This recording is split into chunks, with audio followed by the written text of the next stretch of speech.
Hi friends, welcome to my channel. இன்றைக்கி நம்ம சேனலில் காளான் குடமிளகா வச்சு கிரேவி செய்ய போகிறோம். அதுக்கு நான் குடமிளகா, வெங்காயம், தக்காளி எல்லாமே கட் பண்ணி எடுத்து வச்சுருக்கேன். அதேமாதிரி காளானையும் நல்லா சுத்தம் பண்ணி கழுவி எடுத்து வச்சுருக்கேன். கட் பண்ணிவிட்டு 4ஆக தான் கட் பண்ணியிருக்கேன். பெரிய காளானில் தான் 4ஆகவும், சின்ன மாவில் தான் 2ஆகவும் கட் பண்ணியிருக்கேன். இப்போ ஒரு கடாயில் எண்ணெய் ஊற்றி எண்ணெய் காஞ்சதும் ஒரு பிரிஞ்சி இலை போட்டு கொஞ்சம் சோம்பு போட்டுட்டு வெங்காயம் ஃப்ளேவருக்காக பச்சை மிளகாயும் போட்டிருக்கேன், 2 போட்டிருக்கேன். குடமிளகா போடுறோம். வெங்காயத்தை நல்லா எண்ணெயிலே வதக்கணும். நம்ம நல்லா எண்ணெயிலே வதங்கினதுக்கப்புறம் அதுக்கப்புறம் நம்ம தக்காளி சேர்த்துக்கணும். எல்லாமே ஒன்று தான் நான் எடுத்திருக்கேன். ஒரு தக்காளி, பெரிய சைஸ் தக்காளி, அதே மாதிரி இப்போ வெங்காயமும் ஒரு பெரிய சைஸ் வெங்காயம் தான் கட் பண்ணி நம்ம எடுத்திருக்கோம். அதாவது வெங்காயம் வதங்கினதுக்கப்புறம் வெங்காயம் வதங்கிறதுக்கு நம்ம உப்பு போட்டாலும் சரி, இல்லை தக்காளி போட்டாலும் உப்பு போட்டாலும் சரி, உப்பு போட்டு வதக்கினோம்னா நம்மளுக்கு சட்டுன்னு வதங்கிடும். அதனால் நான் எப்போவுமே வெங்காயம் தக்காளி வதக்கும்போது உப்பு போட்டுக்கிறது.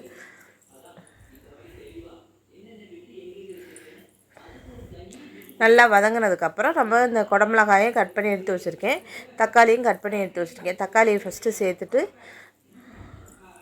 இப்போ அதோடய குடமிளகாயும் சேர்த்தாச்சு.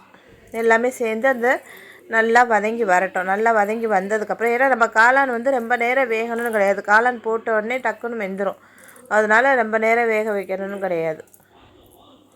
இதெல்லாம் தக்காளியில் நல்லா மசிஞ்சு வந்துடணும். அதை தக்காளி நல்லா வதங்கி வந்ததுக்கப்புறம் நம்ம மசாலாவெலாம் சேர்த்துட்டு அதுக்கப்புறம் தான் காளான் சேர்க்க போகிறேன். நான் கொஞ்சம் மஞ்சத்தூள் போட்டுட்டு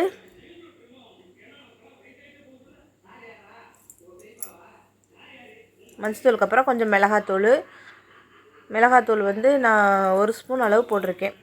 மல்லித்தூள் ஒரு 1.5 ஸ்பூன் அளவுக்கு போட்டிருக்கேன். கொஞ்சம் கரம் மசாலா தூளும் கொஞ்சம் போட்டிருக்கேன்.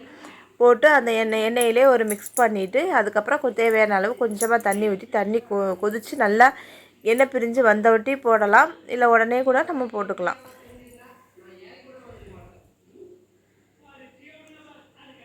மிக்ஸ் பண்ணிட்டு கொஞ்சமாக தண்ணி ஊற்றிருக்கேன். கிரேவி பார்த்துக்கு வந்துருச்சு. இப்போ இது இந்த ஸ்டேஜில் நம்ம காளானை சேர்த்துக்கலாம். தண்ணி கொஞ்சம் சேர்த்து நல்லா கொதிக்க விட்டுட்டு சேர்த்துக்கலாம்.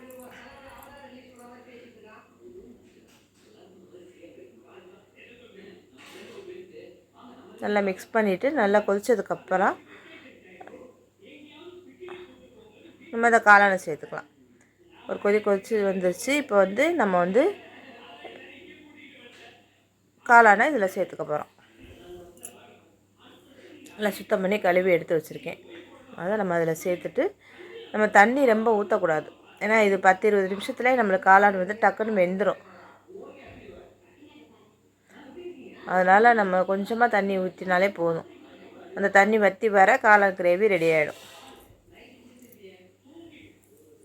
அவ்வளோதாங்க. காளான் கிரேவி உடம்புக்கு நல்லது. அதே மாதிரி நம்ம நான்வெஜ்ஜு சாப்பிட முடியாத அன்றைக்கி இந்த மாதிரி நம்ம செஞ்சு சாப்பிடும்போது நம்மளுக்கு நல்லாயிருக்கும். நாங்கள் இன்றைக்கி கீரை தான், கீரை என்ன சொல்லலாம், கீரை கடையில் தான் பண்ணியிருக்கேன். அதை சாப்பாடில் போட்டுட்டு அதுக்கு இந்த சைடிஷ்ஷாக வச்சுக்கிறதுக்காக இந்த மாதிரி நான் செஞ்சுருக்கோம். சூப்பராக இருக்கும். இந்த மாதிரி கிரேவி செஞ்சு பாருங்கள். குடமிளகா போட்டு செய்கிறது அது ஒரு தனி டேஸ்ட்டு நல்லாயிருக்கும்.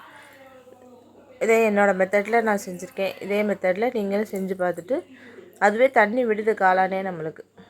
அந்த மாதிரி கொஞ்சம் தண்ணி விடும்போது அந்த தண்ணி வற்றி வர்ற வரைக்கும் தான் நம்ம வச்சு தான் ஆகணும்.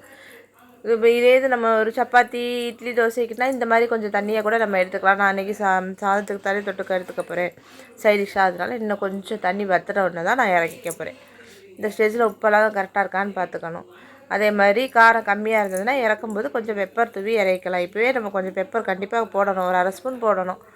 போட்டால் தான் கொஞ்சம் அந்த டேஸ்ட்டு நல்லாயிருக்கும். அதோட மல்லித்தலை, கருவேப்பிலை கடைசியில் தூவிட்டு நம்ம இறக்கிக்கலாம். இந்த நல்லா வற்றி வந்துருச்சு பாருங்கள். இந்த மாதிரி வற்றி வந்ததுக்கப்புறம் நம்ம அடுப்பு ஆஃப் பண்ணிடணும்.